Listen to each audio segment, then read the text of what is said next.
Unveiling the Mystery. Can, in passive voice. Hello learners.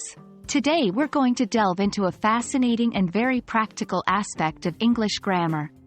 Using the modal verb, can, in the passive voice. Understanding this will not only enrich your English language skills but also enable you to articulate your thoughts in a more nuanced way. So, let's get started.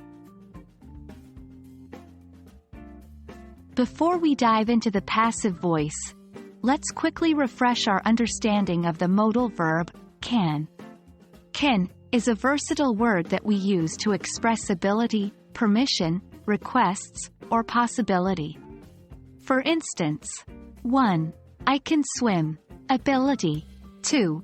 Can I borrow your pen? Permission.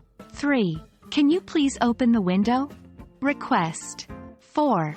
It can be chilly in the mountains. Possibility. Now, let's recall what the passive voice is. We use the passive voice when we want to focus on the action and the object, not who performs the action. In the passive voice, the object of the verb in an active sentence becomes the subject. For example, the active sentence, the cat chases the mouse, becomes, the mouse is chased by the cat, in passive voice.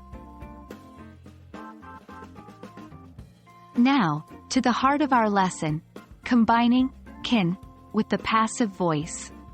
Here, can indicates that it's possible for the action to be done.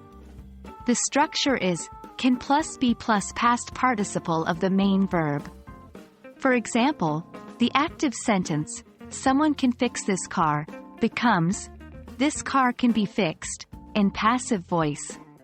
Let's look at some more examples. 1. Active.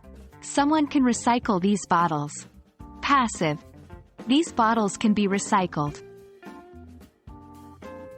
2. Active.